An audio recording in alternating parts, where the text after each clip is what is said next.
So hello everyone, today we are going to discuss a very important topic on chemical formulas. These chemical formulas.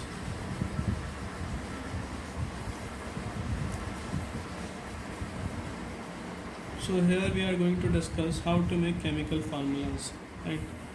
So for this, every student has to learn table 3.6 from the book so that he would be able to know the ions, proper ions on the particular element, right?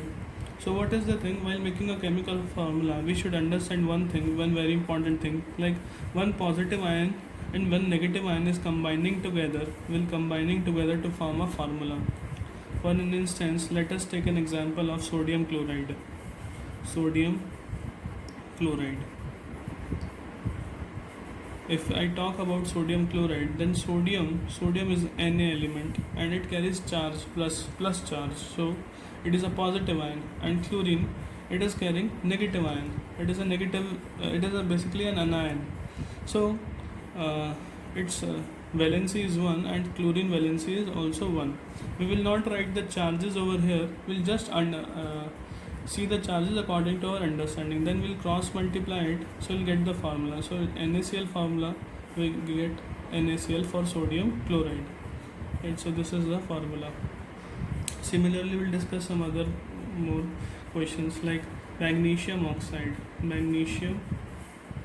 oxide. So the another thing is, again we have to understand this thing, like one positive ion should be there, one negative. So magnesium is positive ion, it is Mg2 plus, but we will not write 2 plus. And then after oxygen is 2 negative. So it's a negative ion, then it cross multiplied and it becomes Mg2 and O2. So whenever the numbers are same, now we can cancel them out and it becomes MgO. Right. So this is the formula for magnesium hydroxide. Let us take some more examples.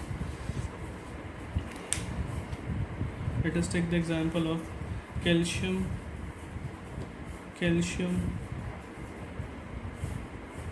hydroxide. So now we have to understand, like hydroxide is a polyatomic ion and calcium is a cation.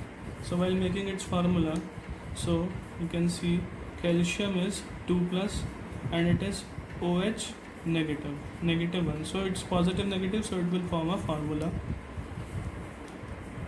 Now we will interchange their ions. Now we have to understand very clearly that this 2 is being multiplied with all O and H, both the things. So it becomes calcium hydroxide.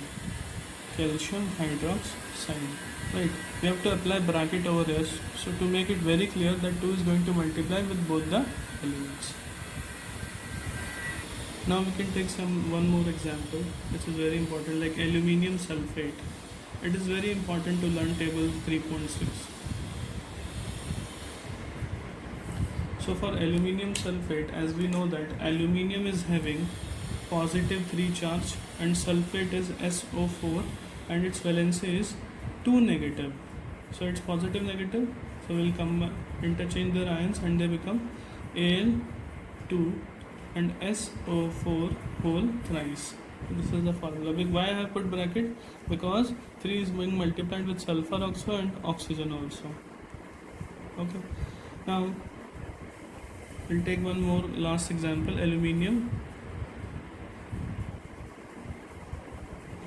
chloride. So now we will see into it, like aluminium is carrying a charge of 3 positive and chlorine is getting a charge of 1 negative.